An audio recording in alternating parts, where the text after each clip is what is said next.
మామిడిపళ్ళ రుచులే కాదు, కపిల్ వారి 30 సంవత్సరాల నాణ్యత మరియు నమ్మకం. నమస్కారం. బిగ్ డిబేట్ ప్రత్యేక చర్చ కార్యక్రమానికి స్వాగతం. ఇప్పుడెప్పుడో శ్రీశ్రీ గారి కవిత్వం కాదేది కవిత్వకు అనర్హం అన్నట్టుగా విమర్శకి ఏదైనా సరే అర్హం అన్న రీతిలో భారత ప్రధాని హర్యానాలో జరుగుతున్నట్టు ఒక సభలో తెలంగాణ ప్రభుత్వం బుల్డోజర్లను పంపుతున్నది అడవుల మీదకని చెప్పి ఒక కామెంట్ చేశారు. కంచె గచ్చిబౌలి భూములకు సంబంధించిన వివాదాన్ని ఆయన పరోక్షంగా ప్రస్తావించారు. అయితే ఇప్పటికే సుప్రీంకోర్టు దాన్ని ప్రభుత్వ భూమిగా తేల్చింది. అది అటవీ భూమి కాదు, రెవెన్యూ రికార్డులో శతాబ్దాల నుంచి ఉన్న భూమిగా చెప్తూ ఉన్నారు. దీని మీద ప్రధాని ఎందుకు మాట్లాడాల్సి వచ్చింది? బుల్డోజర్ల మీద ఇప్పటికే అనేక సందర్భాల్లో కేంద్ర ప్రభుత్వాన్ని సుప్రీంకోర్టు ముట్టికాయలేసిన పరిస్థితి. అలాగే అనేక రాష్ట్రాల్లో, యూపీ లాంటి రాష్ట్రాల్లో బుల్డోజర్లు ప్రజల మీదకి వెళ్తున్న నేపథ్యంలో ఇక్కడ అడవి కానీ అడవి మీదకి బుల్డోజర్లు వెళ్ళినాయా, దాన్ని ఏ రకంగా ప్రధాని రాజకీయం చేయాలనుకున్న దాని మీద వాళ్ళు బిగ్ డిబేట్లో చర్చ చేపట్టారు. చర్చలో మనతో పాటు రెహమాన్ గారు ప్రముఖ రాజకీయ సామాజిక విశ్లేషకులు ఉన్నారు. అలాగే రవికుమార్ గారు భారతీయ జనతా పార్టీ నాయకులు ఉన్నారు. డాక్టర్ దత్తాత్రేయ గారు బీఆర్ఎస్ పార్టీ నాయకులు మనతో జాయిన్ అయ్యారు. మరి కాసేపట్లో ఇందిరా శోభన్ గారు కాంగ్రెస్ పార్టీ అధికార ప్రతినిధి కూడా మనతో జాయిన్ అవుతారు. ముందుగా రెహమాన్ గారు నమస్కారం. నమస్తే. నమస్తే అండి. రెహమాన్ గారు, మనం చూస్తూ ఉన్నాం ఇక్కడ ఒక 10-12 ఏళ్ల తర్వాత ఒక భూమికి సంబంధించి సుప్రీంకోర్టు జడ్జిమెంట్ ఇచ్చింది. అది రాష్ట్ర ప్రభుత్వ భూమి అని చెప్పి. సరే, దాని మీద సెంట్రల్ యూనివర్సిటీ విద్యార్థి సంఘాలు కానీ అధికారులు కానీ ప్రొఫెసర్లు కానీ ఆ భూమి మాకు కావాలని చెప్పి వాళ్ళు అడుగుతున్నారు. దాని మీద ఆందోళన జరిగింది. రాష్ట్ర ప్రభుత్వం చర్చలు జరుపుతూ ఉన్నది. సుప్రీంకోర్టులో మళ్ళా దాని మీద సుమోటోగా కేసు ఉంది. సుప్రీంకోర్టు ఒక విచారణకి కమిటీని ఇక్కడికి పంపించింది హైకోర్టు రిజిస్ట్రార్తో. వాళ్ళు వచ్చి పరిశీలించి వెళ్ళారు. రేపు మళ్ళీ దాని మీద సుప్రీంకోర్టులో ఆర్గ్యుమెంట్ ఉంది. ఈ బ్యాక్డ్రాప్లో ఇంత తొందరగా సాక్షాత్తు ప్రధాని మాట్లాడాల్సిన అంశమా ఇది? అది కూడా బుల్డోజర్లకి పేటెంట్గా బీజేపీ నాయకులు తెలంగాణలో కూడా చాలా సందర్భాల్లో మాట్లాడారు. మేము వస్తే ఇక్కడ కూడా బుల్డోజర్ల రాజ్యం వస్తుంది వాళ్ళే మాట్లాడే పరిస్థితి. సుప్రీంకోర్టు ముట్టికాయలు వేస్తుంది అనేక సందర్భాల్లో. అయినా కూడా బుల్డోజర్లు అడవుల మీదకి పంపారని ప్రధాని మాట్లాడటం, ఇవాళ దాని మీద ముఖ్యమంత్రి గారు కూడా రియాక్ట్ అయ్యారు. ఇందాక జరిగినటువంటి సమావేశంలో ఆయన కూడా వాళ్ళు చెప్పిన మాటలేని ప్రధాని ఈ మాట అంటాం భావ్యం కాదని చెప్పి చాలా సున్నితంగానే ముఖ్యమంత్రి గారు స్పందించారు. ఎలా అర్థం చేసుకోవాలి? శ్రీనివాస్ గారు, ముందుగా మీకు అట్లాగే ప్యానల్ సభ్యులకు, హెచ్ఎం టీవీ ప్రేక్షకులకు అందరికీ గుడ్ ఈవినింగ్. చాలా మంచి చర్చలు లేవనైతారండి. ప్రధాని గారు మరి ఎందుకు మాట్లాడారో అర్థం కాదు. అసలు నగరంలో అడవులు ఉండడం ఏంది, నగరంలో అడవి ప్రాంతాన్ని ఐడెంటిఫై చేయడం ఏంది అనేది మొదటి ప్రశ్న. ఇక్కడ ఈ భూమి మొత్తము గతంలో ఇందిరాగాంధీ ప్రధానిగా ఉన్నప్పుడు హెచ్యుకు అంటే ప్రభుత్వ భూమిగా ఇచ్చింది. అయితే ఈ 400 ఎకరాలు ప్రైవేట్ కంపెనీకి దారదత్తం చేయడాన్ని మనం అందరం వ్యతిరేకిస్తామండి. అంటే ప్రజల హితాన్ని కోరుకునేటువంటి వాళ్ళం ప్రజల ప్రభుత్వ భూమిని అప్పనంగా ప్రైవేట్ సంస్థలకు ఇవ్వడానికి మనం ఎవరో ఒప్పుకోం. అయితే దాన్ని న్యాయ పోరాటం చేసి 400 ఎకరాలు వెనక్కి తీసుకొచ్చారు. ఇప్పుడు దీన్ని దేనికి ఉపయోగించాలా, ఎలా ఉపయోగించుకోవాలనేది ఒక చర్చ. ముందు ప్రజల ఆస్తి ప్రజలకు చేరింది, ముందు దాన్ని అభినందించాలి డెఫినెట్ గా. ఇది అంటే ప్రభుత్వ భూముల్ని బడా పెట్టుబడిదారులకు, బడా పారిశ్రామికవేత్తలకు రకరకాల పేరుతోటి అప్పనంగా సమర్పించడాన్ని, పేదలకు రూపాయి ఇవ్వడానికి ఇష్టపడని ఈ ప్రభుత్వాలు బడా పారిశ్రామికవేత్తలకు కానివ్వండి, అదానీ అంబానీలకు దేశ ఆస్తుల్ని కట్టబెట్టడంలో ముందున్నాయి. అయితే ఎన్విరాన్మెంటల్ పర్ఫార్మెన్స్ ఇండెక్స్ ఇది అంతర్జాతీయ సంస్థనండి. ఇది ప్రపంచ దేశాలన్నిటి మీద అధ్యయనం చేసి రిపోర్ట్ అందిస్తారు. దీన్ని ఈపీఐ రిపోర్ట్ అంటాం. ఈ ఈపీఐ రిపోర్ట్ ప్రకారము 180 దేశాల్లో ఎన్విరాన్మెంటల్ పర్ఫార్మెన్స్ లో ఇండెక్స్ లో ఇండియా ర్యాంక్ ఏందో తెలుసా అండి? 176వ ర్యాంకులో ఉంది. అవుట్ ఆఫ్ 180 కంట్రీస్ లో మనం 176 ర్యాంకులో వెనకబడి ఒక 4 ఉన్నాయి అంతే. 4 ఉన్నాయి అంతే. అంటే ఇప్పుడు మనకు అనుకూలంగా లేకపోతే మనము ఈపీఐని కూడా ఒప్పుకోమండి, అది వేరే విషయం. అయితే బుల్డోజర్ జస్టిస్ అనేటువంటి పేరుతో ఒక దుర్మార్గమైనటువంటి న్యాయం అండి. న్యాయస్థానాలు, పౌర సమాజం అన్ని నోరు మూసుకొని కూర్చున్నాయండి. 2017 నుంచి యోగి ఆదిత్యనాథ్ అక్కడికి అధికారంలోకి వచ్చిన తర్వాత ఒకే రకమైన సామాజిక వర్గానికి చెందినటువంటి ఆస్తుల్ని కాదు కాదు రెహమాన్ గారు, ఇప్పుడు బుల్డోజర్ల మీద సుప్రీంకోర్టు రియాక్ట్ అయింది కాబట్టి దాన్ని కాంగ్రెస్కి అంటగట్టే ప్రయత్నం చేస్తున్నారు. బుల్డోజర్ల పాలన వీళ్ళదన్న పద్ధతిగా అర్థం చేసుకోవాలా? అయితే 2022-23 వరకు ఫ్రంట్ లైన్ నివేదిక ప్రకారం దేశవ్యాప్తంగా 1,53,800 ఇళ్లను కూల్చేశారండి. దీని వల్ల 7,38,438 మంది నిరాశ్రులయ్యారు. ఇందులో ఉత్తరప్రదేశ్ లోనే 30% కేసులు ఉన్నాయి. అంటే 46,000 ఇల్లు ఉత్తరప్రదేశ్ లోనే కూల్చివేశారు. అంటే ఇందులో శిక్ష విధించాల్సినటువంటి అంటే కూల్చివేత విషయంలో ప్రభుత్వమే గాని అధికారం గాని శిక్షార్హం అని చెప్పింది. 2024 సెప్టెంబర్ లో సుప్రీంకోర్టు ఈ బుల్డోజర్ న్యాయాన్ని తప్పుపట్టింది. ఇది ప్రతీకారాత్మకంగా ఒక వర్గానికి చెందినటువంటి అసలు బుల్డోజర్లది పక్క పెడదాం అంటే ఇప్పుడు ప్రధాని దీన్ని అటవీ భూమని ఏ రకంగా అంటారు నాకు అర్థం కాలేదు సార్. అంటే బుల్డోజర్ కి వాళ్ళు పేటెంట్ రైట్ అండి. మీరు ఇంతకు ముందు ఇంటర్వ్యూలో చెప్పినట్టుగా 25 లక్షల నష్టపరిహారాన్ని కట్టి బాధితులకు ఇవ్వమని జడ్జిమెంట్ లో సుప్రీంకోర్టు చెప్పిందండి. అంటే చట్టాన్ని చేతుల్లో తీసుకొని మొత్తం ఒక మాఫియాగా ఆటవిక ప్రభుత్వంగా అక్కడ మారిపోయి ప్రజలకు సంబంధించినటువంటి ఆ ఇంట్లో ఎవరో ఒకరు నేరస్తులుగా ఆరోపించబడితే ఆ మొత్తం ఇంటిని కూల్చి ఆ ఇంట్లో ఉన్న వాళ్ళందరినీ నిరాశ్రయం చేస్తామనేది ఏ రాజ్యాంగం? నేరం నిరూపణ కాకముందే, నేరం నిరూపణ కాలేదు, నేరం నిరూపణైన శిక్ష అది కాదు, నేరం నిరూపణైన శిక్ష అది కాదు. ఇవన్నీ సరే చాలా సందర్భాల్లో చర్చించారు మన గారు. మళ్ళీ వస్తాను మీ దగ్గరికి. దత్తాత్రేయ గారు అట్లానే శ్రీనివాస్ గారు చెప్పండి. ఈ దేశంలో ఉన్నటువంటి అబూజుమడ్ అడవుల పైన రాకెట్ లాంచర్లను ప్రయోగిస్తూ డ్రోన్లను ప్రయోగిస్తూ అక్కడ ఉన్నటువంటి వన్యప్రాణుల్ని, ఆదివాసుల్ని, మూలవాసుల్ని మావోయిస్టుల పేరుతోటి హతమారుస్తూ అక్కడ బుల్డోజర్ల ప్రయోగం జరుగుతుంది. నిజమైన అడవుల పైన బుల్డోజర్ ప్రయోగం జరుగుతుంది. ఈ విషయాలు మాట్లాడకుండా నడిపోతున్న బుల్డోజర్ రవి గారు ఇస్తారు, మీకు టైం ఉంది, అందరి పాయింట్లు విన్నాక మీకు ఇస్తాను. ఒకసారి దత్తాత్రేయ గారు ఇక్కడ పార్టీలు ఏమన్నా కానివ్వండి, ఇప్పుడు సెంట్రల్ యూనివర్సిటీ ఆ భూమి మాకు కావాలి, మాకు అప్పుడు ఇందిరాగాంధీ గారు ఇచ్చారని కోరటంలో తప్పులేదు. వాళ్ళు కోరొచ్చు, విద్యార్థులు కానీ అక్కడ ఉన్న అధ్యాపకులు కానీ. సరే, దానికి పార్టీలన్నీ ఇక్కడ మద్దతు ఇస్తూ ఉన్నాయి, అది అంగీకారం. ప్రభుత్వం కూడా దాన్ని కాస్త పరిగణలోకి తీసుకొని వాళ్ళతో చర్చలు జరుపుతూ ఉంది. ముందైతే అసలు అది ప్రభుత్వ భూమి అని కోర్టులో ఆర్గ్యుమెంటు గెలిచాం మనం ఈ మధ్య కాలంలో. ఏ ప్రభుత్వాలను ఉండేది అది, అది ఎవరో ఐఎంజీ వాడితో ఇంకొకటితో కాదయ్యా, ఇది ఈ రాష్ట్ర ఆస్తి అని చెప్పి కేసు గెలిచాం. ఇవాళ ప్రధాని ఏకంగా అసలు అటవీ భూమి అని చెప్పి ఆయన మాట్లాడుతున్నారు. అంటే మనకి ప్రభుత్వం కూడా ఒక అఫిడవిట్ ఫైల్ చేసింది హైదరాబాద్లో. సార్, ఈవెన్ నా ఇంటి పక్కన కూడా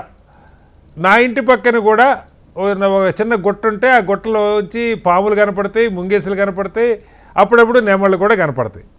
పాములు, ముంగేసులు, నెమళ్ళు కనపడితే అడవి అయిపోద్దా? గచ్చిబౌలి మీకు వరుసగా అక్కడి నుంచి చూస్తే సెంట్రల్ యూనివర్సిటీ, లేకపోతే దాని తర్వాత స్టేడియం కావచ్చు, ఇండియన్ ఇమ్యులాజికల్స్ లిమిటెడ్ కావచ్చు, ఐడిబిఐ ల్యాండ్ కావచ్చు, ఎస్బీఐ ల్యాండ్ కావచ్చు, వీటన్నిటిలో కూడా చెట్లు ఇప్పటికీ బోల్డ్ అన్ని ల్యాండ్ చాలా ఖాళీగా ఉంది. చెట్లు పెరుగుతున్నాయి, చెట్లు పెరిగాక పురుగు పుట్ర వస్తాయి. అసలు దీన్ని ప్రధాన ఏకంగా అటవీ భూమి అంటాం, అటవీ భూమి మీదకి బుల్డోజర్లు పంపారంటాం, పర్యావరణాన్ని ధ్వంసం చేస్తున్నారంటాం. ఎలా అర్థం చేసుకోవాలి దత్తాత్రేయ గారు? నమస్తే కటారి గారు, చాలా మీకు ప్యానెల్లో ఉన్నటువంటి మిత్రులకు, హెచ్ఎంటీవీ ప్రేక్షకులకు గుడ్ ఈవినింగ్. ఏదైతే దేశ ప్రధానమంత్రి నరేంద్ర మోడీ గారు సంఘటన జరిగి దాదాపుగా ప్రభుత్వం పైన ప్రజా సంఘాలు, విద్యార్థి సంఘాలు, ప్రతిపక్ష పార్టీలు విజయం సాధించిన తర్వాత బీజేపీ ఏ విజయానికైనా తన ఖాతాలో వేసుకునే ప్రయత్నం చేస్తుంది. నరేంద్ర మోడీ గారికి సంఘటన జరుగుతున్నప్పుడు తన కళ్ళకు గంతలు కట్టుకున్నాడా, లేకపోతే చెవుల్లో ఏమైనా వేరే దూతులు పెట్టుకున్నాడా నాకు అర్థం కాదు. సంఘటన జరిగినప్పుడు స్పందించలేదు. సుప్రీంకోర్టు సుమోటోగా తీసుకున్నటువంటి కేసు. సుప్రీంకోర్టు విషయంలో వీళ్ళు ఏమైనా అడ్వకేట్ పెట్టి కొట్లాడినరా? పోనీ విద్యార్థులు కొట్లాడుతుంటే ఇక్కడ ఉన్నటువంటి స్థానిక నాయకులు, బీజేపీ నాయకులు కానీ ఎవరైనా సహకరించిండ్రా? ఇవాళ ఇక్కడ అడవి ఉందా, లేకపోతే అది ప్రభుత్వ భూమినా, యూనివర్సిటీ భూమినా అనేటువంటిది తర్వాత విషయం మాట్లాడితే, బీజేపీ ప్రభుత్వం బుల్డోజర్ అనేటువంటి విషయాన్ని ప్రస్తావిస్తూ వీరు చట్ట వ్యతిరేకంగా న్యాయాన్ని చేతుల్లోకి తీసుకొని వాళ్ళ పార్టీలకు వ్యతిరేకంగా పనిచేసే ప్రతిపక్ష నాయకుల పైన బుల్డోజర్లను పంపిస్తే అది బుల్డోజర్ జడ్జిమెంట్ అవుతుంది, బుల్డోజర్ జస్టిస్ అవుతుంది. ఇవాళ రాష్ట్ర ప్రభుత్వం రేవంత్ రెడ్డి గారు వాళ్ళ శిష్యుడిగా RSS లో పనిచేసి వచ్చినటువంటి నాయకుడిగా అదే బుల్డోజర్ కల్చర్ ని ఎంచుకొని ఇవాళ విశ్వవిద్యాలయాలపైకి విద్యార్థులపైకి బుల్డోజర్ని పంపిస్తున్నాడు. మరి ఈ బుల్డోజర్లు పంపిస్తున్నప్పుడు చూస్తూ కూర్చున్నారు, చలిమంటలు కాగినట్టుగా ఆ విద్యార్థుల మీద లాఠీ చార్జీలు జరిగినప్పుడు అక్కడ ఉన్నటువంటి జింకలు గాని నెమళ్ళు గాని చనిపోతున్నప్పుడు మాట్లాడని నరేంద్ర మోడీ గారు ఈ రోజు మాట్లాడి రాజకీయంగా దాన్ని ఇప్పుడు దానికే మన రెహమాన్ గారు చెప్పారు సార్. ఇప్పుడు అహ్మదాబాద్ అంత డెవలప్ అయిందన్నా, మరొకటి డెవలప్ అయిందన్నా, పరిశ్రమలు వచ్చినాయన్న, అబూజ్మడ్ అడవులు అసలు గనులు తవ్వుతున్నారన్న, విలువైనటువంటి గనులు, వీటన్నిటికీ ఎక్కడో చోట భూమి తవ్వకుండా ఇది అడివా కాదా ఒక చర్చ. అసలు అడవుల్లో తవ్వుతున్నారు అన్నది వాస్తవం కదా. నేను విషయం చెప్పండి కటారి గారు, చెప్పండి.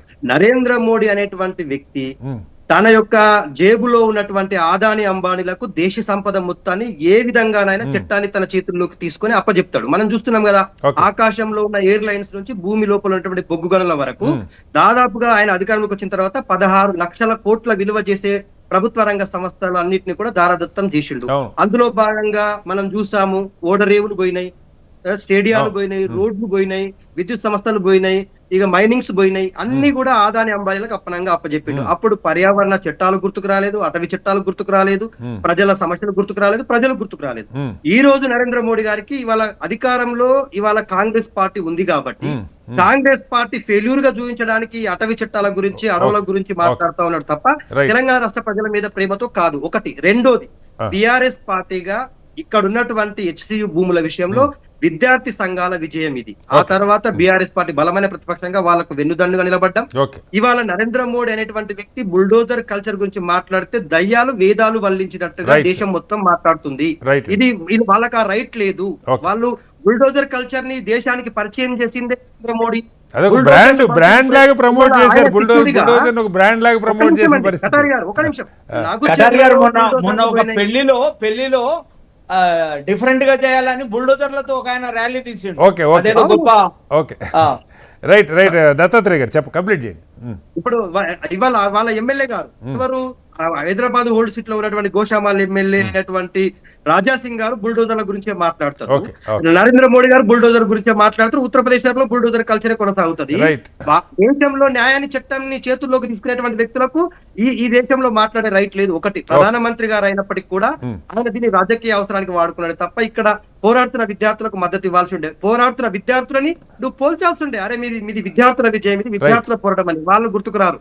కేవలం రాజకీయ దత్తాత్రేయ గారు మళ్ళీ వస్తాను. ఒకసారి ఇందిర గారు, మీరు విన్నారు, ఎవరు ఎక్స్పెక్ట్ చేయాలి. ఇప్పుడు దత్తాత్రేయ గారు కూడా అంటున్నారు అసలు ఇన్సిడెంట్ జరిగినప్పుడు స్పందించాల, రైటో రాంగో, యూనివర్సిటీకి ఆ భూములు ఇవ్వాలంటే అదొక లెక్క, వాళ్ళు అడుగుతున్నారు. ఇదంతా కాకుండా ఇప్పుడేదో ఎన్నికల క్యాంపెయిన్ మరొకటి హర్యానాలో ఇది ఏకంగా అటవీ భూమిని మాట్లాడటం బహుశా ముఖ్యమంత్రి గారు కూడా ఆశ్చర్యానికి గురైనట్టున్నారు. ఆయన చెప్తున్నారు ఈ తప్పుడు ప్రచారం విని ఇప్పుడు ఫారెస్ట్ ల్యాండ్, డైరెక్ట్గా ఫారెస్ట్ ల్యాండ్ అంటే కేంద్ర ప్రభుత్వం నిధిని పర్యవేక్షణ ఉంటుంది, NGT నేషనల్ గ్రీన్ ట్రిబ్యునల్ పర్యవేక్షణ ఉంటుంది, అసలు ఆ భూముల్ని ఎవరు ముట్టుకోవడానికి ఉండదు.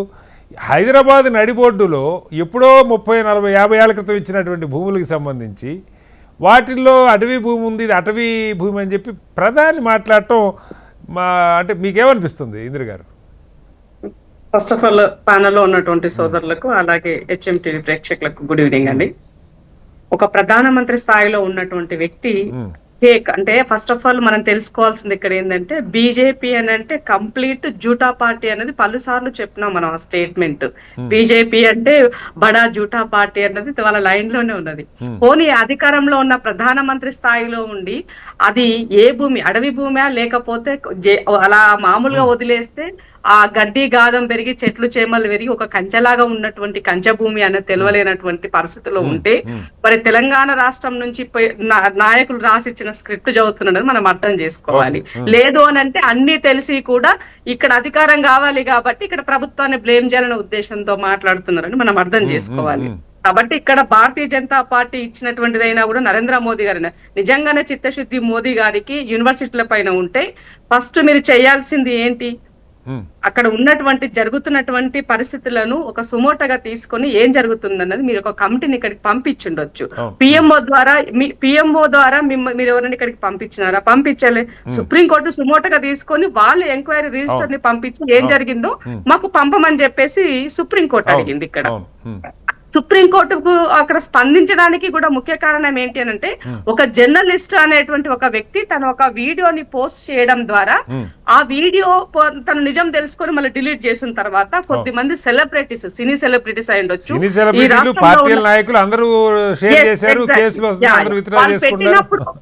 పెట్టినప్పుడు అది సుప్రీంకోర్టు దాన్ని సుమోటగా తీసుకునేది. విద్యార్థుల దృష్ట్యా ఆలోచించి తీసుకుందని మనం అనుకుందాం కాసేపు.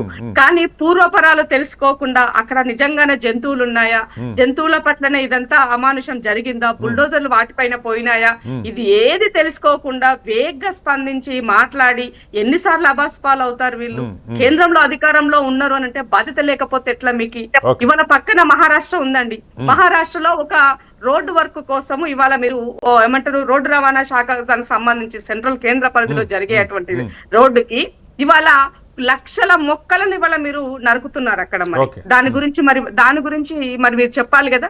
అదేమో అది వాళ్ళ దృష్టిలోనేమో ప్రభుత్వ అభివృద్ధి కోసం జరుగుతున్నట్టు, ప్రజల అభివృద్ధి డెవలప్మెంట్ కోసం జరుగుతున్నట్టు. మరి ఈ రాష్ట్రంలో జరిగేది ఏంటి? అది వాస్తవానికి ఇవాళ తప్పు పూర్తిగా నరేంద్ర మోదీ గారు ఒప్పుకోవాల్సిన అవసరం ఉంది. ఆనాడు భూమి ప్రైవేటు పరం అవుతున్నదే ఎన్డీఏ హయాంలో, కేంద్ర ప్రభుత్వం ఆధీనంలో ఉన్నది. చంద్రబాబు నాయుడు గారు ఎన్డీఏ ప్రభుత్వ హయాంలో భాగస్వామిగా ఆనాడు ఉన్నాడు, ఈనాడు కూడా ఉన్నాడు అతని. మరి ఆనాడు జరిగినప్పుడు ఎందుకు స్పందించలేదు? ఇంకో విషయం ఏంది అని అంటే, 2022లో ఇదే సెంట్రల్ యూనివర్సిటీలో ఇప్పుడు మాట్లాడుతున్న 400 ఎకరాల్లో వాళ్ళు బిల్డింగ్ కట్టినప్పుడు ఆ బిల్డింగ్ కి ఏం పర్మిషన్లు తీసుకున్నారు మీరు? పర్యావరణ అనుమతులు తీసుకున్నారా? ప్రభుత్వ పరంగా తీసుకోవాల్సిన అనుమతులు తీసుకున్నారా? ఏం చేస్తున్నారు? ఏం చేయలేదు. సెంట్రల్ గవర్నమెంట్ నుంచి ఎలాంటి అధికారాలు మీరు పర్మిషన్లు తీసుకోలే. ఇవాళ ఈ రాష్ట్రంలో ఉన్న బీఆర్ఎస్ 10 సంవత్సరంలో అధికారంలో ఉండి ఇవాళ ప్రభుత్వ సొమ్ము ప్రైవేటు పరం దారాదత్తం అవుతుంటే ఇవాళ తిరిగి ప్రజల సొమ్ముగా దాన్ని తీసుకుంటే ఎందుకు ఇంత అక్కసుగా మాట్లాడుతున్నారు? సో ఇవాళ ఈ విషయాలన్నిటి పట్ల కేసీఆర్ గారికి అవగాహన లేదా? 100% అవగాహన ఉంది ఆయనకి. సో ఆయనే కదా చెప్పింది భూముల అమ్మకంతోనే అభివృద్ధి అని పెద్ద మనిషి చెప్పినారు. ఇవి అసెంబ్లీ సాక్షి చెప్పినటువంటి కాదు. ఇందిర గారు, నా పాయింట్ ఏంటంటే, సరే రాజకీయంగా మాట్లాడవచ్చు, నాయకులు బీఆర్ఎస్ నాయకులు మాట్లాడారు, బీజేపీ నాయకులు మాట్లాడారు, సరే ఏ పోస్టులు కనపడేవన్నీ పెట్టారు, మళ్ళీ డిలీట్ చేసుకున్నారు, కేసులు పెడతారని ఇవన్నీ జరిగినాయి.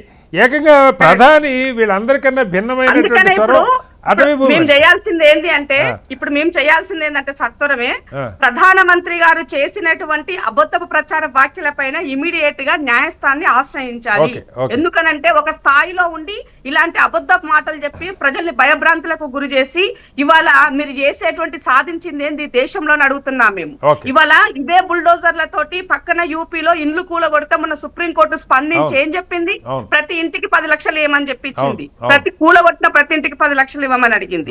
మరి ఆ బుల్డోజర్లకి ఆ సంస్కృతి తెచ్చిందే మీరు కదా. ఆ బుల్డోజర్లకి కేర్ ఆఫ్ అడ్రస్ గా బ్రాండ్ అంబాసిడర్ గా నిలబడ్డదే బీజేపీ. ఇవాళ దాని గురించి మాట్లాడితే ఎట్లా? మీకు అధికారం కావాలంటే ఈ రాష్ట్ర ప్రజల్ని మన్నలు పొందాలి అంటే, ఈ ప్రజల యొక్క విశ్వాసం పొందాలంటే ఏం చేయాలో ఆలోచించండి. ఫేక్ ప్రచారం ద్వారా ఇవాళ మీరు ఏమంటారు, ఫేక్ వాట్సాప్ యూనివర్సిటీ ఏదైతే నడుస్తుందో అదే ముచ్చట మళ్ళీ పదే చెప్పడం ద్వారా ప్రజల విశ్వాసాన్ని కోల్పోతారు తప్ప మీకు మిగిలేది ఏమీ లేదు ఈ రాష్ట్రంలో అని చెప్పదలుచుకున్నాను. మళ్ళీ వస్తాను ఒకసారి. రవికుమార్ గారు, ఇక్కడ 3 పాయింట్లు సార్ మిమ్మల్ని అడగదలుచుకుంది.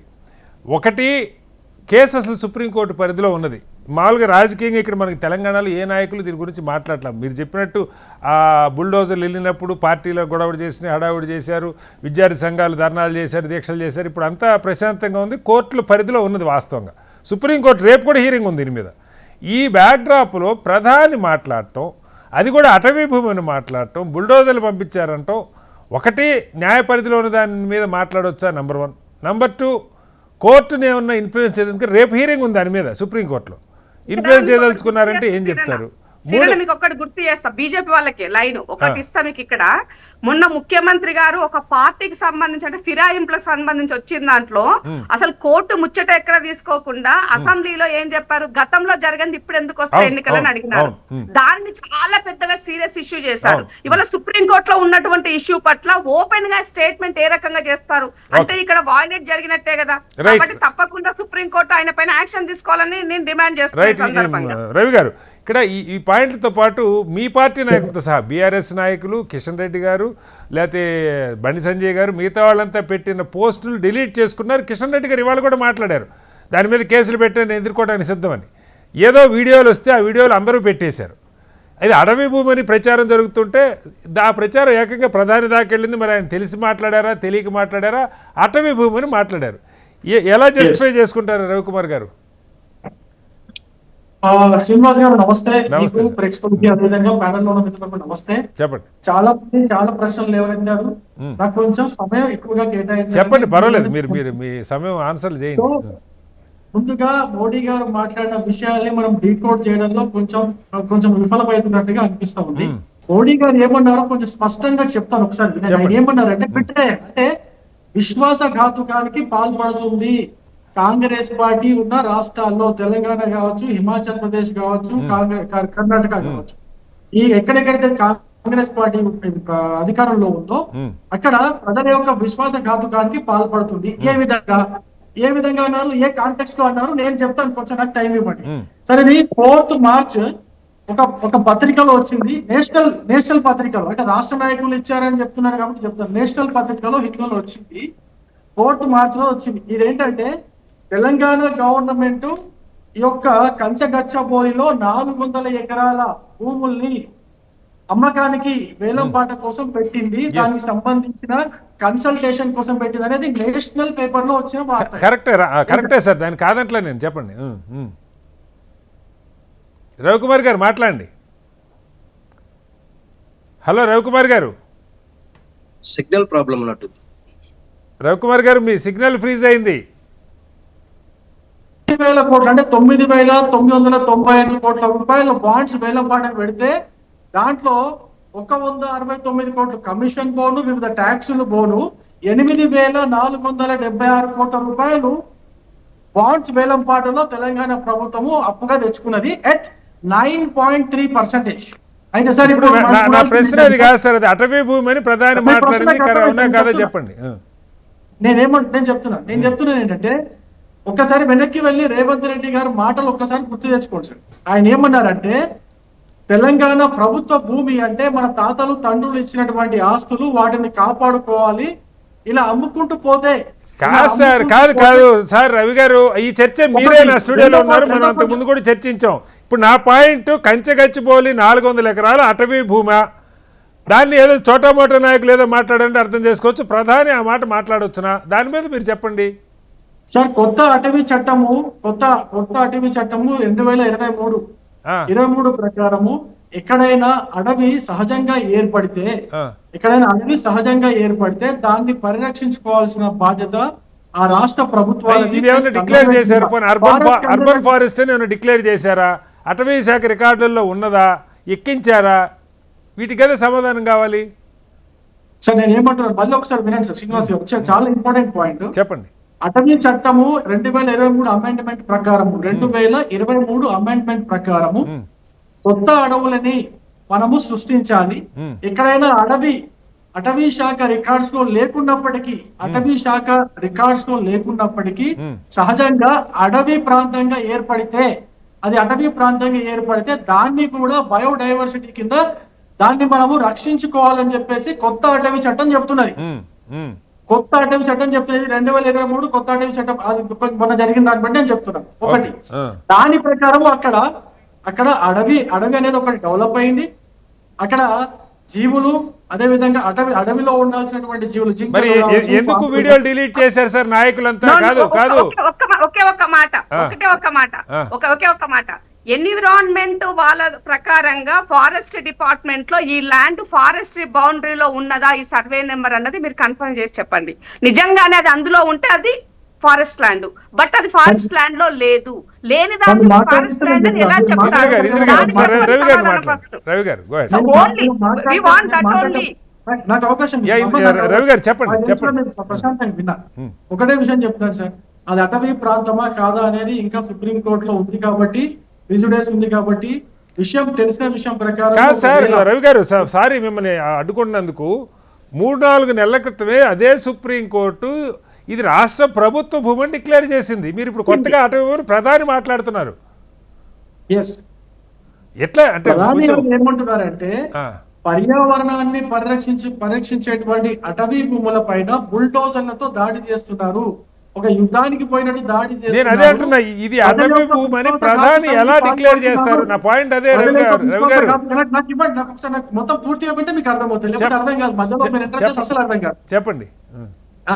ప్రజల యొక్క విశ్వాసఘాతుకానికి పాటు పడుతున్నారనే విషయం పైన మీరు చూసుకుంటూ వెళ్తే, ఓకే, వీళ్ళు చెప్పినటువంటి మాటలు, ముఖ్యమంత్రి రేవంత్ రెడ్డి గారు మాట్లాడినటువంటి మాటలు ఒక 2 సందర్భాల్లో ముఖ్యంగా, ఒకటి వచ్చేసి ప్రకృతిని నాశనం చేస్తే ప్రకృతి ప్రకోపిస్తుంది, మన ఒక చెన్నై ఒక వాయినాడులాగా తయారవుతుంది ఒక మాట.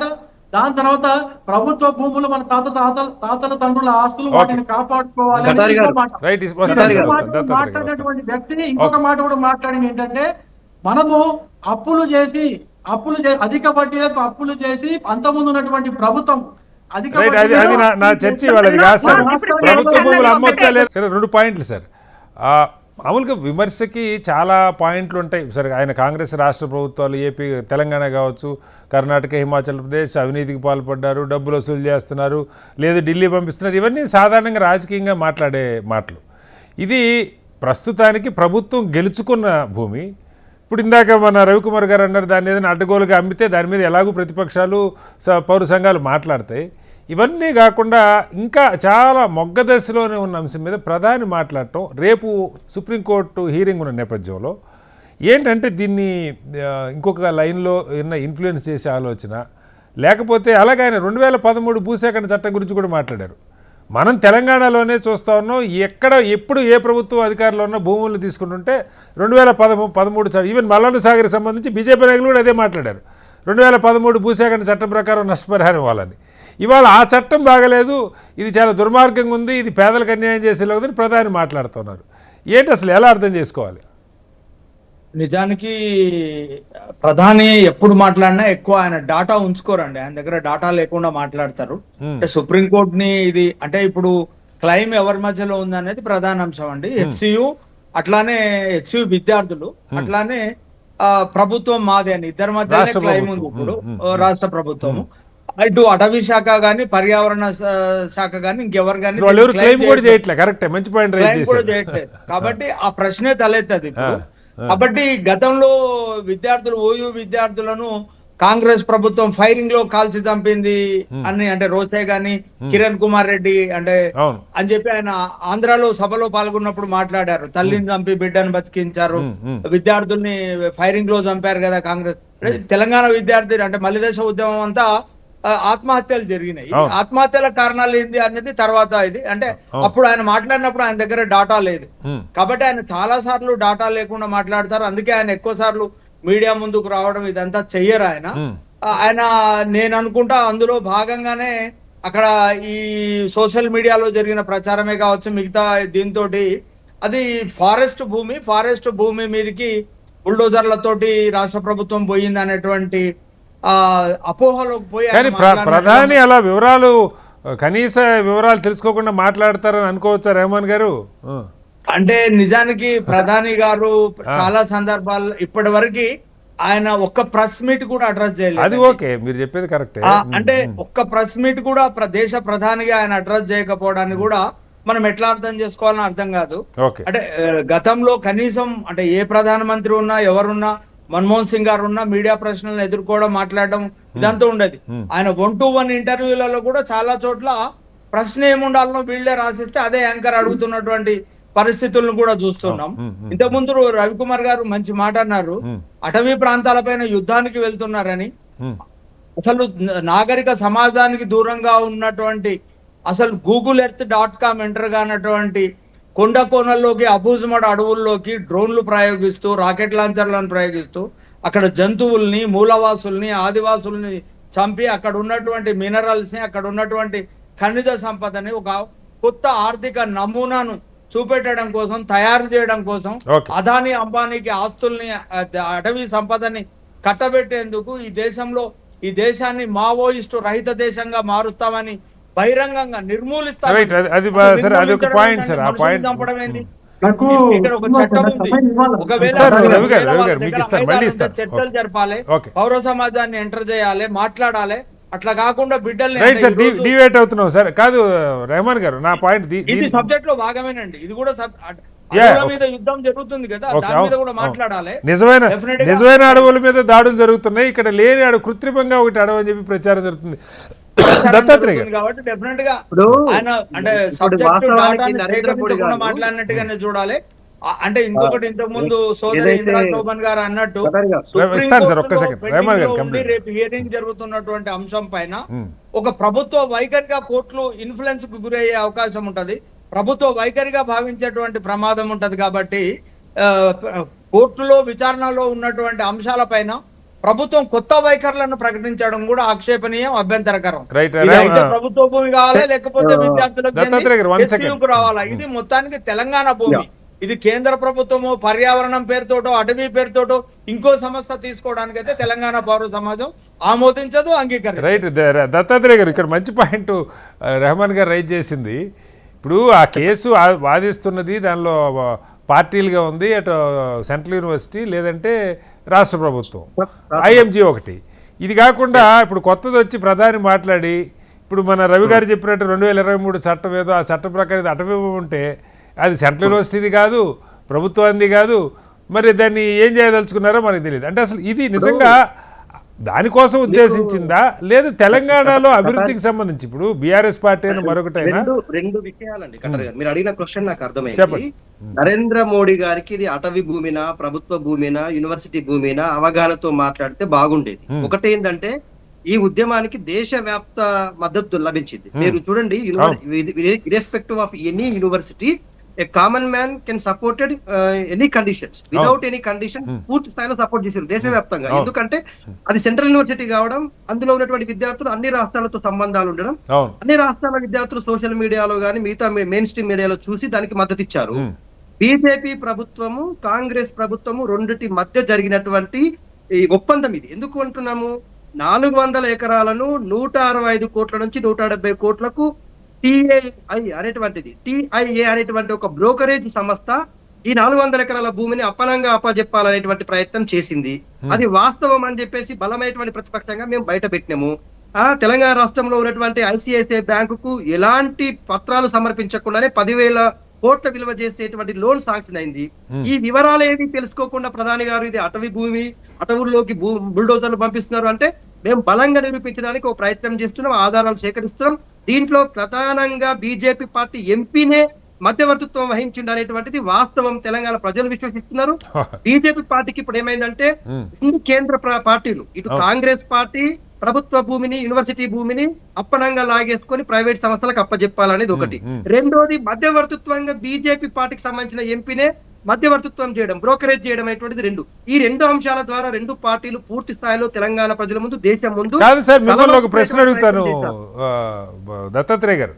చంద్రబాబు గారు ఈ 400 ఎకరాలు సెంట్రల్ యూనివర్సిటీ దగ్గర నుంచి తీసుకునే క్రమంలో గోపన్నపల్లి సైడ్ ఒక 397 ఎకరాలు సెంట్రల్ యూనివర్సిటీకి ఇచ్చారు కదా. అసలు ఆ భూమి ఏమైంది? మీరు ఒక 10 ఏళ్లు పరిపాలించారు, ఆ తర్వాత చాలా కాలం తర్వాత కాంగ్రెస్ ఇప్పుడే ఒక 6 సంవత్సరాల క్రితం అధికారంలోకి వచ్చింది. కాంగ్రెస్ అంతకుముందు రాజశేఖర రెడ్డి గారు ఉన్నప్పుడు ఈ భూమి మాదని వెనక్కి తీసుకునే ప్రయత్నం చేశారు. సరే, ఆ తర్వాత తెలంగాణ వచ్చి మీదంతా గందరగోళం. ఆ తర్వాత గట్టిగా 10 ఏళ్ళు పనిచేసింది మీరే. అసలు ఆ భూమి ఏమైంది కూడా ఎక్కడ చర్చ లేదు. ఈ భూమి అటవీ భూమి అని చెప్పి ప్రధాని మాట్లాడుతున్నారు. ఏం చెప్పాలి? మీరు ఏదైతే కటారి గారి వల్ల మీరు రాష్ట్ర ప్రభుత్వము HCUకి 397 ఎకరాలు గోపనపల్లిలో ట్రాన్స్ఫర్ చేస్తామన్న విషయము, ట్రాన్స్ఫర్ అనేటువంటిది పూర్తి స్థాయిలో సఫలం కాలేదు. మీకు గుర్తుంచుకోవాల్సిన విషయం ఏంటంటే, 2003లో చంద్రబాబు నాయుడు ఏదైతే సంస్థకు అప్పనంగా అప్పచెప్పాలనుకో బిల్లీరావు అనేటువంటి వ్యక్తి, ప్రైవేట్ వ్యక్తి, అప్పుడు జరిగినటువంటి ఒప్పందంలో కండిషనల్ సప్లై ఏమని, మీరు ఒకవేళ సంస్థకు సంబంధించినటువంటి ఒప్పందంలో ప్రభుత్వ అంగీకారం యూనివర్సిటీ మధ్య జరిగినటువంటి ఒప్పందం పూర్తి స్థాయిలో సఫలమైతేనే మేము భూములు ట్రాన్స్ఫర్ చేస్తాం, లేకపోతే యథావిధిగా ఈ భూములను మాకు తిరిగి యూనివర్సిటీ ఆధీనంలోనే ఉంటాయి అనేటువంటిది దాంట్లో ఉంది. రెండోది, ఆ రోజు జరిగినటువంటిది ట్రాన్సాక్షన్ జరిగింది కాదు, కేవలం పంచనామా జరిగింది. ఆ పంచనామా పేపర్ తెలుగులో ఉన్నాయి. ఒక సెంట్రల్ యూనివర్సిటీ భూములు ప్రభుత్వానికి ట్రాన్స్ఫర్ చేసినప్పుడు తెలుగులో ఎట్లా ఉంటాయండి? నరసింహారావు పేరు మీద తెలుగులో రిలీజ్ అయినాయి. ఇవన్నీ కూడా అవగాహన లోపంతో జరిగినటువంటి ట్రాన్సాక్షన్స్. ఆ భూమి పూర్తి స్థాయిలో హెచ్సియు పరిధిలోనే ఉంది. నిజంగా హెచ్సియు పరిధిలో లేకపోతే ముఖ్యమంత్రి గారు, అధికార పార్టీ నాయకుడు అయినటువంటి ముఖ్యమంత్రి గారు, మేము హెచ్సియు రిజిస్టర్ దగ్గరికి వెళ్ళాము, సర్వేకు సహకరించమన్నా వాళ్ళు పాల్గొన్నారని ఏ విధంగా చెప్పిండు? భూములే కాకపోతే హద్దుల గురించి ఏం చెప్పారండి? హద్దుల గురించి ఏం చెప్పారు? సర్వే రెండు ఆనుకొని ఉన్నాయి కాబట్టి హద్దులుగా గుర్తించడం కోసం సర్వే అన్నారు. మీకు చెప్పాల్సింది ఏంటంటే కటారి గారు, హెచ్సియు భూముల విషయంలో పాలక మండలి యొక్క నిర్ణయమే ఫైనల్ డెసిషన్. రిజిస్ట్రార్ గారు అధికారిక వ్యవహారాలు అనే పేరు మీద జరిగినప్పటికీ సెంట్రల్ యూనివర్సిటీలు అన్నిటికీ కూడా పాలక పక్షం నిర్వహించేది రాష్ట్రపతి గారు. వారి నుంచి వచ్చినటువంటి వ్యక్తులు దీంట్లో పాల్గొనలేదు. కేవలం రిజిస్ట్రార్ గారి దగ్గరికి వెళ్ళిండ్రు, రిజిస్ట్రార్ గారు పాల్గొనలేదని చెప్పిండు. రిజిస్ట్రార్ గారి స్టేట్మెంట్ చూడండి. యాక్చువల్ గా కాదు దత్తాత్రేయ గారు, మన పాయింట్ ఏంటంటే ఇందిరా గారు మన పాయింట్ కొత్తగా అటవీ భూమి అని ప్రధాని మాట్లాడారు. అసలు ఇది అటవీ భూమి అని ఎక్కడన్నా ఒక అంగుళం ఆధారం ఉందేమో నేను చూస్తున్నాను సార్. మీరు ఎవరన్నా బయటపెడతారు ప్రతిపక్షాలు కానీ. ఇప్పుడు సుప్రీంకోర్టు సుమోటోగా తీసుకున్న అంశం కూడా ఏంటి? వాల్టా చట్టం ప్రకారం, అటవీ చట్టం ప్రకారం, పర్యావరణ చట్టం ప్రకారం అది ప్రభుత్వ భూమి అయినా అటవీ భూమి అయినా ఈ సంస్థల యొక్క ఎవరి యొక్క పర్మిషన్ తీసుకోకుండా బుల్డోజర్లను ఎట్లా పంపించారు? నేనంటుంది అది సెంట్రల్ యూనివర్సిటీ ఇష్యూ ఉంటే వేరే చర్చ. గచ్చిబౌలిలో అడవి ఉందంటే ఆశ్చర్యంగా అనిపించదా? అసలు పాయింట్ అది. ఇప్పుడు మీకు అదే చెప్తున్నామండి, అటవీ ఉందా, దాంట్లో వన్యప్రాణులు ఉన్నాయా లేవా అనేటువంటిది ప్రభుత్వము ఆ రంగాలకు సంబంధించిన మీ నాయకులు కూడా పెట్టిన వీడియోలు అందరూ వెనక్కి తీసుకున్నారు సార్, ఇంక్లూడింగ్ మీ మాజీ నాయకులు కూడా, మీ పార్టీ నాయకులు కూడా. దత్తాత్రేయ గారు, జగదీశ్వర్ రెడ్డి గారు, కిషన్ రెడ్డి గారు, బండి సంజయ్ గారు ఓకే ఏదైనా ఒక అంశం మీద స్పందించినప్పుడు సోషల్ ఇప్పుడు ఏమైందండి? కానీ కాదు దత్తాత్రేయ గారు, ఇప్పుడు ఇక్కడ జగదీష్ రెడ్డి గారు కావచ్చు, లేదంటే కిషన్ రెడ్డి గారు కేంద్ర మంత్రులు సార్. వాళ్ళు ఒక ఎవరో ఇప్పుడు బీజేపీ కార్యకర్త, బీఆర్ఎస్ కార్యకర్త, లేదు కాంగ్రెస్ కార్యకర్తలు పెట్టారంటే వేరు. ఈ స్థాయిలో ఉన్నటువంటి నాయకత్వం ఏది పడితే అది వాట్సాప్లో ఫేస్బుక్లో పెట్టేస్తే ఎక్కడ క్రెడిబిలిటీ ఉంటుంది దత్తాత్రేయ గారు? ఇప్పుడు మీరు బ్యూరోక్రసీ మొత్తం, పొలిటికల్ లీడర్స్ మొత్తం ఎవరి మీద ఆధారపడుతున్నారండి? సోషల్ మీడియా గ్రూపుల మీద, మంద మీద ఆధారపడుతున్నారు.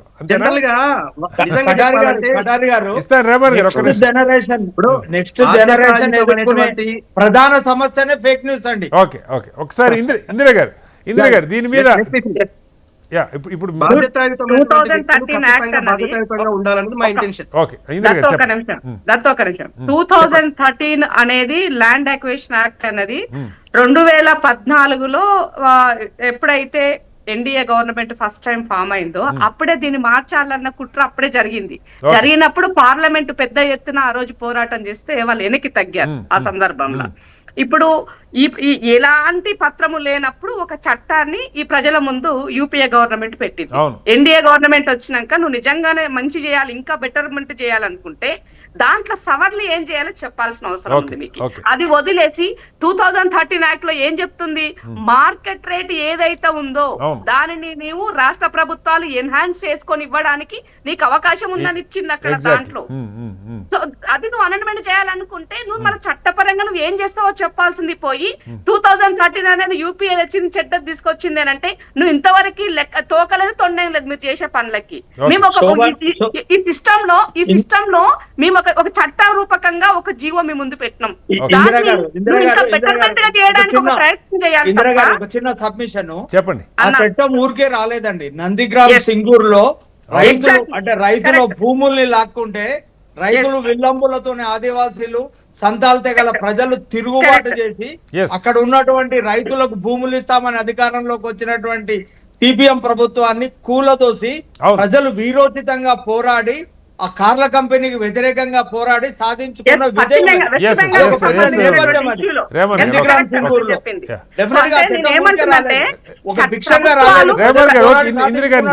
ఇందిరా ఇప్పుడు పేద ప్రజల పక్షాన ప్రభుత్వము అండగా ఆసరా నిలవాల్సిన అవసరం ఉంది. ఒక చట్టము వయలేట్ చేసినప్పుడు కోర్టు మెట్లెక్కడానికి అవకాశం ఉంటది కాబట్టి ప్రభుత్వాలు ఒక చట్టం చేసి మీ ముందు పెట్టింది. అది వదిలేసి ఇవాళ అది చేయడమే తప్పనే విధంగా ఒక ప్రధానమంత్రిగా మాట్లాడితే దీన్ని మనం ఏ విధంగా అర్థం చేసుకోవాలి? మనకి కాదు ఇంద్ర గారు, మీకు గుర్తుంటుంది తెలంగాణలో మీరు కూడా ఫైట్ చేశారు, మీతో పాటు బీజేపీ నాయకులు కూడా ఫైట్ చేశారు. ఏంటి ఇవాళ మల్లన సాగర్ బాధితుల్లో కేసీఆర్ హరీష్ రావు గారు జీవో 420 తెచ్చినప్పుడు ఆ రోజు మేము కొట్లాడి 2013 యాక్ట్ ప్రకారంగా ఈనాడు ఏమంటారు హెల్త్ మినిస్టర్ ఉన్న దామోదర్ రాజనరసింహన్న కోర్టులో 120 కేసులు వేసిందని ఇదే హరీష్ రావు గారు చెప్పారు. ముఠా నాయకుడు అని చెప్పి ఆయన సంబోధించి మాట్లాడినారు. అది ఆ ఆధారం ఉంది కాబట్టి కోర్టు పోవడం ద్వారా ఒక్కొక్కరికి 12 లక్షలు ఇవ్వాలి ఎకరకి అని చెప్పేసి ఇవ్వడం వచ్చింది. దాని బేస్ లోనే వాళ్ళు బెటర్ గా ఈ రాష్ట్రంలో ల్యాండ్ అక్విజిషన్ కి సంబంధించినటువంటి పేమెంట్ మీరు చేయగలిగినారు. కానీ మరి ఇవాళ ఆ చట్టం ఉంది కాబట్టే కదా ఇది న్యాయం జరిగింది. ఇవాళ ఇంద్ర గారు ఒకసారి మళ్ళీ వస్తాను, ఇంద్ర గారు మీ దగ్గరికి వస్తాను. 2013 గురించి ఇంద్ర గారు ఒక్కసారి, ఇంద్ర గారు మళ్ళీ మీ దగ్గరికి వస్తాను. ఇంద్ర గారు ఇంకొక పాయింట్ కూడా, ఇప్పుడు మీ గుర్తుంటుంది నర్మదా బచావో ఆందోళన దేశవ్యాప్తంగా జరిగిన ఓ పెద్ద సంఘటన ఈ పర్యావరణం. ఇందాక రెహమాన్ గారు చెప్పారు, సో నక్సలైట్ల మీద ఏరివేతే కాదు, ఒక డ్యామ్ కట్టడం కోసం అక్కడున్న అటవీ భూముల్ని ఆదివాసీలని తరిమేశారనేది ఒక పెద్ద ఉద్యమం దేశంలో, దశాబ్దాల పాటు జరిగిన ఉద్యమం. పర్యావరణం ఇప్పుడే వారికి ఇది కూడా చెప్పారు, పర్యావరణ ఇండెక్స్లో 176వ స్థానంలో ఉంది 180 దేశాలని. వీటన్నిటికీ ఎవరు జవాబుదారీ అవుతారు? ఆ దిశగా మంచి చెడు తెలంగాణలో కేసీఆర్ గారు కనీసం ఓ కోట్ల మొక్కలు నాటించే ప్రయత్నం చేశారు. జాతీయ స్థాయిలో అలాంటి ప్రయత్నం కూడా మనకేం కనపడలే పర్యావరణాన్ని కాపాడటం కోసం మొక్కలు. బట్ ఉన్నదాన్ని లేనిదాన్ని అడివని చెప్పి క్రియేట్ చేసే ప్రయత్నం ఎలా అర్థం చేసుకోవాలి? సో ఇప్పుడు బీజేపీ ఎక్కడెక్కడ అధికారంలో ఉంటుందో తన స్వార్థం కోసం ఏది చేసినా కూడా అది దేశం కోసం ధర్మం కోసం అని చెప్పుకోవడం వాళ్ళకి అలవాటు. సో మిగతా బీజేపీ ఇతర రాష్ట్రాల్లో ఏదైనా పని జరిగినప్పుడు ఇది మాత్రము పొలిటికల్ గా వాడుకోవడం అన్నది పరిపాటిగా మారిపోయింది వాళ్ళకి. కాబట్టి తెలంగాణ ఇవాళ దేశవ్యాప్తంగా ఉన్న సమాజము బీజేపీ అంటే ఏందని అర్థం చేసుకోసాగింది. కాబట్టి మెల్లమెల్లగా వాళ్ళ యొక్క గ్రాఫ్ అన్నది 2 దఫాల నుంచి 3వ దఫాకు వచ్చేప్పటికి పడిపోయినటువంటి పరిస్థితులు ఏర్పడింది. సో కాబట్టి ఇవాళ పర్యావరణాన్ని కాపాడుకోవాల్సినటువంటి బాధ్యత పార్టీలకు అతీతంగా ఇక ముందుకు భావితరాలకి అందించే విధంగా ఉండాలి. ఉండేటువంటి ప్రభుత్వాలు ఇంకా కొంచెం బెటర్మెంట్ గా ఇంకేమైనా మీరు చేయగలిగితే అలాంటి నిర్ణయాలు చేసి ఆ రాష్ట్రాల్లో ఉన్నటువంటి ప్రజలను మెప్పించే విధంగా ఉండాలి తప్ప ప్రతి విషయంలో రాజకీయ కోణం ఆలోచిస్తే ఆ వాస్తవ ఓవరాల్ గా ఏమవుతుందనంటే మన యొక్క ఉనికిని కోల్పోయే పరిస్థితి ఏర్పడుతుంది. కాబట్టి ఇలాంటి వాటికి చెక్ పెట్టి అసలు వాస్తవాలు ఏంటంటే ఫస్ట్ అందరు గమనించుకోవాల్సింది ఏంటి అని అంటే ఈ ఏదైతే సర్వే నెంబర్ 25 ఉందో 400 ఎకరాలు ఇది ప్యూర్లీ గవర్నమెంట్ ల్యాండ్ అన్నది ఆల్రెడీ ఒక డేటా ఒక కాపీని కూడా ఈ సుప్రీంకోర్టు జడ్జిమెంటే కదా, కొత్తగా మీరు వాళ్ళు నిరూపించాల్సిన పని లేదు. ఎవరికి ఎలా చేస్తారు ఎలా ఇస్తారు అనే దానికి అది ప్రభుత్వ నిర్ణయం మేరకే ఉంటుంది తప్ప దానికి సంబంధించిన ఎన్విరాన్మెంట్ పరంగా తీసుకోవాల్సినటువంటి ఆ పర్మిషన్ లో ఎక్కడైనా లోపాలు జరిగితే ఎత్తి చూపాల్సిన బాధ్యత ఉంది అంతే తప్ప మిగతా విషయాల్లో రాజకీయం చేస్తే ఊరుకున్న ప్రసక్తి లేదు. మరోసారి తెలియజేస్తూ సోదరులు ఇందాక ఐసిఐసిఐ బ్యాంకు కు సంబంధించి లోన్ కు సంబంధించి మాట్లాడినారు. తమ్ముడు నా దగ్గర ఫుల్ కంప్లీట్ ఎవిడెన్స్ తో సహా నా దగ్గర ఉంది, నీకు వాట్సాప్ సెండ్ చేస్తా, నువ్వు క్రాస్ చెక్ చేసుకో. కేటీఆర్ గారు చాలా పెద్ద తప్పు స్టేట్మెంట్ చేశారు. సో చాలా పెద్ద తప్పు స్టేట్మెంట్ చేశారు. ఇప్పుడు ఇక్కడ ఈ డిబేట్ లో నాకు ఇంకొక 5 నిమిషాలు మీరు సమయం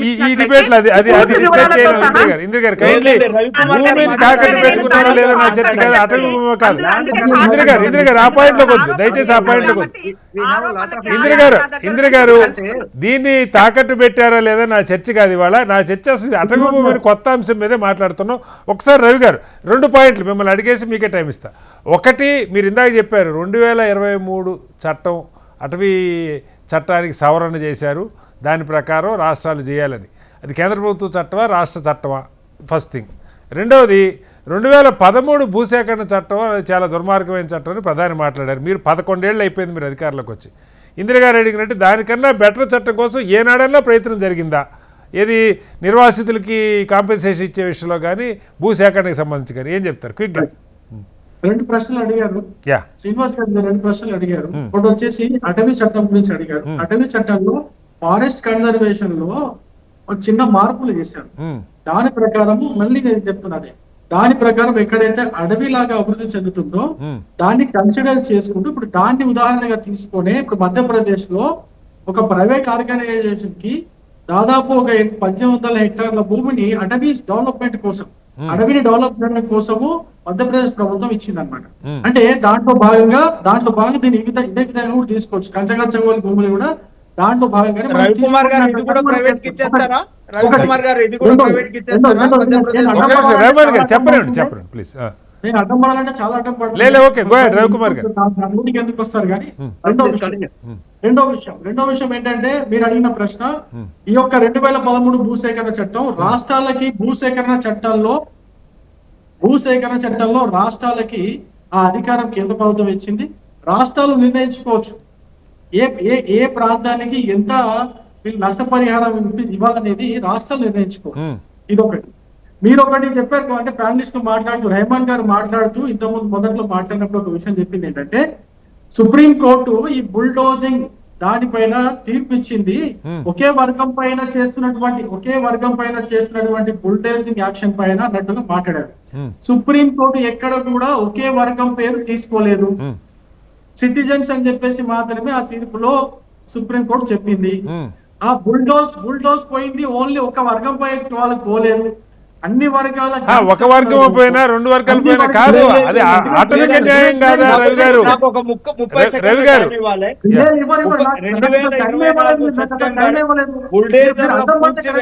చాలా తక్కువ టైం. రవికుమార్ గారు ఒక్క 30 సెకండ్లు. సుప్రీం కోర్టు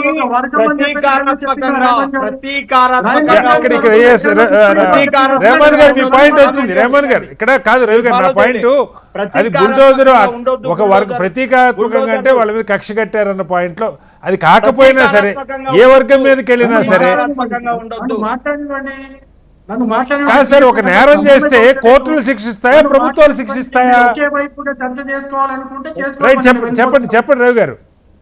రెహమాన్ గారు మాట్లాడుతూ ఒకే వర్గం అని చెప్పేసి పదం వాడారు కాబట్టి ఆయన నేను విషయం చెప్తున్నా. సుప్రీం కోర్టు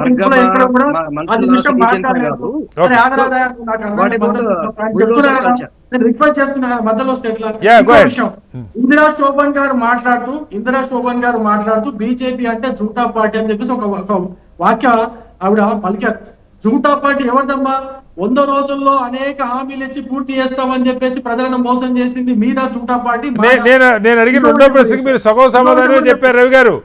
ఇక్కడ రెండో ప్రశ్న 2013 కన్నా బెటర్ చట్టాన్ని తెచ్చే ప్రయత్నం జాతీయ స్థాయిలో ప్రభుత్వం చేసిందన్నదే పాయింట్. ప్రభుత్వం అనేక విషయాలు మిగతా ప్యానెల్స్ మాట్లాడినప్పుడు వాటికి కౌంటర్ చేయాల్సిన బాధ్యత నాకు ఉంది కాబట్టి నేను ముందు వాళ్ళకి కౌంటర్ ఇస్తాను. దత్తాత్రేయ గారు మాట్లాడుతూ బీజేపీ స్థానిక నాయకులు కావచ్చు, బీజేపీ అనుబంధ సంస్థల స్థానిక నాయకులు ఎవరైనా ఉద్యమించారా అని చెప్పేసి ఆయన ఒక విషయం అడిగారు. కంచగచ్చపోలిలో జరిగినటువంటి విద్యార్థుల యొక్క నిరసన కార్యక్రమంలో అత్యధికంగా అరెస్ట్ అయింది ఏబీవీపీ కార్యకర్తలే. అంతేందుకు ఏబీవీపీ కార్యకర్తలు, మహిళా కార్యకర్తలను కూడా కేసులు బుక్ చేశారు. వాళ్ళు కూడా అటవీ భూమి చేయలేదు సార్, సెంట్రల్ యూనివర్సిటీ భూమి ఉన్నారు కానీ అటవీ భూమి వల్ల రవి గారు. నేను మాట్లాడితే ఒక్క నిమిషం కూడా నేను అడ్డం పడితే మీరు ఒక్క నిమిషం కూడా మాట్లాడలేదు. నేను రిక్వెస్ట్ చేస్తున్నా, విజ్ఞప్తి చేస్తున్నా, వినండి. చెప్పండి. ఇంకో విషయం కూడా చెప్పారు. ఇది బీజేపీ పార్టీ వచ్చిన తర్వాత అసలు ఈ యొక్క దేశంలో ఎటువంటి అభివృద్ధి కార్యక్రమాలు జరగలేదంటే ఓన్లీ కాంగ్రెస్ టైంలోనే జరిగినాయంట. కాంగ్రెస్ టైంలో పబ్లిక్ సెక్టర్ కంపెనీస్ అన్ని ఎస్టాబ్లిష్ అయినాయంట. ఆ పబ్లిక్ సెక్టర్ కంపెనీస్ అన్ని కూడా మహత్తరంగా పర్ఫార్మెన్స్ చేస్తూ వీళ్ళకందరికీ కూడా దేశానికి మొత్తం ఏదో నాకు చేశారంట. ఏమంటే ఒక్క పబ్లిక్ సెక్టర్ కంపెనీ అయినా కాంగ్రెస్ హయాంలో స్టార్ట్ చేసినట్టు ఒక్క పబ్లిక్ సెక్టర్ కంపెనీ అయినా లాభాల్లో ఉండిందా? ఒక్క పబ్లిక్ సెక్టర్ కంపెనీ వాళ్ళ లక్ష్యాలని అచీవ్ చేసిందా?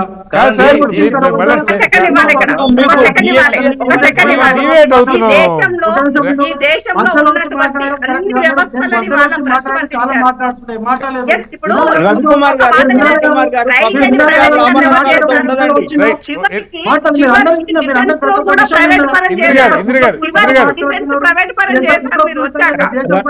భారతీయ జనతా పార్టీ పైన ప్రధానమంత్రి మోడీ రవి